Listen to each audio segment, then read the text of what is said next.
He's gone swimming with the national champs and celebrated with a golden hat in Big D. What will men's athletics director Mike Perrin do next? We'll talk about, big picture stuff like the Big 12, but I think that's what is on a lot of people's mind. What are you planning for your next major celebration? I hope it'll take place with the football team. That was so much fun in Atlanta with the swim team. They tipped me off that morning. I got a call saying, look, before you go to the pool, you better bring an extra change of clothes. You didn't bring your swim trunks, though. I did not bring my swim trunks. They did offer to outfit me with Speedos or something similar that day, but I declined. I kept my blue jeans on and my long sleeve shirt, so that was appropriate. Well, it was a celebration that we're not going to forget for a very, very long time. To talk some of the big picture items, though, that have come up recently, let's talk about the Big 12 as a whole. How would you describe the stability of the conference after those recent meetings? Lowell, the meetings last week were absolutely fantastic. The issues of expansion never came up in our meeting. Okay. If they were to arise, it would start with the president's deciding, and procedurally I think the way it would start is with the president's deciding, do we expand or not? And it's only after you decide to expand that you get to questions of which schools, when, on what terms, when to phase them in and all that. And that just simply never arose at our AD meeting. The big discussion we had was the prospect of a championship game. You may recall that last January at the NCAA National Convention in San Antonio, the vote by the Big Five conferences was to allow a conference that only had 10 teams, that is the Big 12, to have a conference championship game. That was voted in.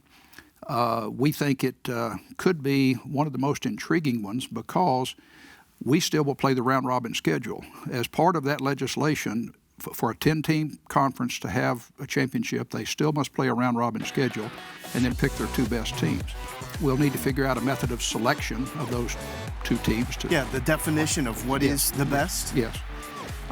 For instance, some people have suggested we have geographic divisions, north and south or east and west, something like that. Others have said no, let's do it more like a basketball tournament or a tennis tournament. Let's seed maybe based on the previous year's results or two previous years' results, but without regard to geography. So if you're going to play a round robin anyway, it's just how you're going to count those games for inclusion in the championship.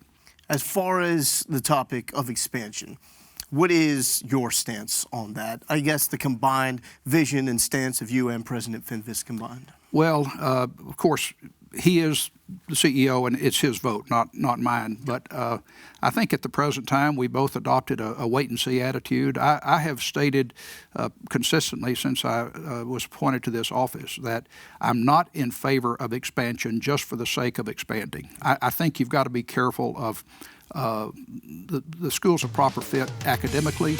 The schools under consideration would need to be appropriate for travel.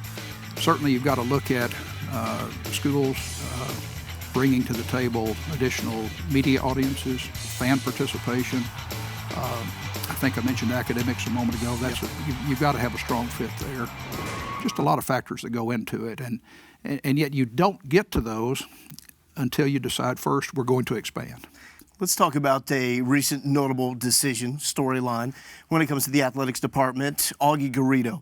What led up to the eventual move that ended up culminating with Lowell resigning from his spot?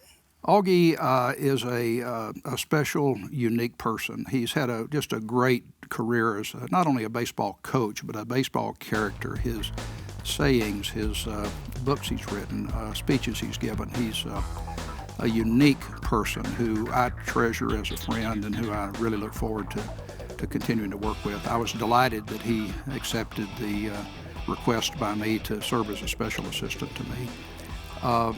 Looking at the entire body of work, I could certainly understand all of those who urged me to keep one more year, but I just felt like it was time in the position of the University of Texas as an institution, our great baseball traditions and the history we have. We've only had 4 coaches in 100 years, and Lowell has fulfilled that role in a magnificent way.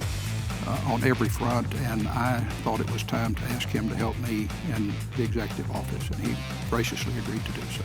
Where are you in the process now of finding the next head coach for Texas baseball? I've got a small group within the department helping me. We're looking at certainly records of existing coaches. My personal preference at this time would be another experienced collegiate coach. I'm getting input from several different sources of some folks in the professional coaching and management ranks that are meritorious. We'll be making a decision in timely, probably later this month. There are still some teams playing that I'm interested in looking at and don't want to interfere with their season. So it'll be a measured process, but certainly, that's one of the best jobs in college sports. I mean, to be the head baseball coach at the University of Texas, following Augie, Cliff Gustafson, Bibb Falk, and Uncle Billy Dish. It's remarkable that we've had only 4 coaches in 100 years, and certainly that weighs on me in my decision making. That it's got to be the appropriate fit for our school, our campus, our students, and the great tradition we have there. Can you make one promise for us, though? Sure. Okay, because you talked about jumping in the pool and the possibility of a Speedo. Can you promise us the next time you jump into a pool, it will not involve a Speedo? I promise you it will not involve a Speedo. There we go. We'll end on that. Mike, thank you. Thank you very much for Always stopping a pleasure. by. Always a pleasure. We appreciate you. Thank you. Glad to be here.